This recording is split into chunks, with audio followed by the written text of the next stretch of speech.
जैसे अब आपको एग्जाम्पल पढ़ना था, जो कभी ना मरे उसे हम क्या कहते हैं, अमर। जो संभव ना हो, असंभव। जिसमें बल ना हो, निर्बल। जो मांस खाता हो, मांसाहारी। जो साथ पढ़ता हो, सहपाठी। जिसका आकार हो, साकार। गांव में रहने वाला, ग्रामीण। शहर में रहने वाला, शहरी। जो मांस ना खाता हो, शाकाहारी। जिसका आकार ना हो, निराकार। जिसके पास धन ना हो, निर्धन।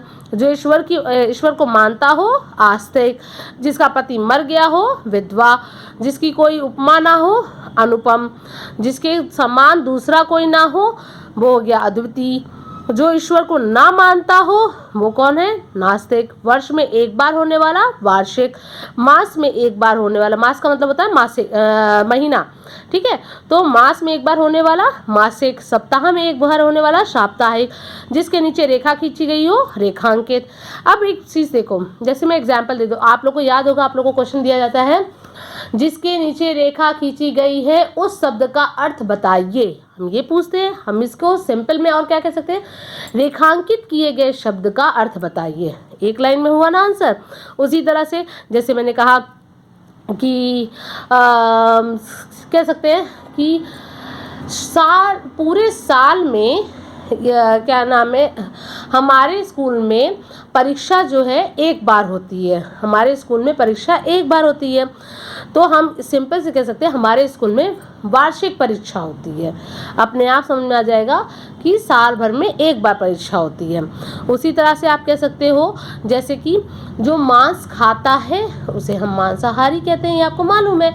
लेकिन अगर वाक्य में आया कि रवि मांस खाता है इसीलिए मैं उससे नफरत कहता हूँ, तो आप सिंपल सा भी ये कह सकते हो, रवि मांसाहारी है इसलिए मैं उससे नफरत करता हूँ। उसके अलावा भी बेटा और भी ऐसे वाक्य बन सकते हैं, जैसे मैं तो शहर में रहने वाला लड़का हूँ, तुम क्या जानो कि मेरी महत्वाकांक्षा क्या है।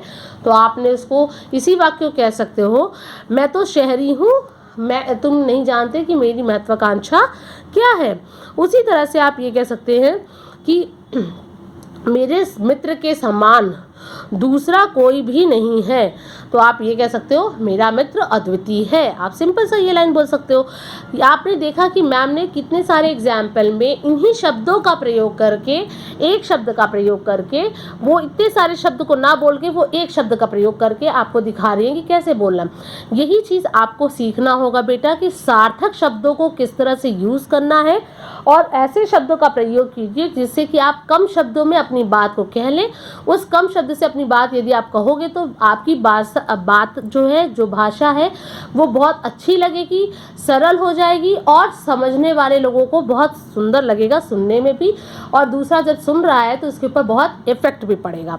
ठीक है, तो इसीलिए इस चीज़ को अच्छे से लर्न कीजिए। और ये जो टेबल का दिया गया है, ये टेबल का सारा आप लोग को याद करना है, क्योंकि इस टर्म में इसके बारे में पूछा जाएगा। ओके।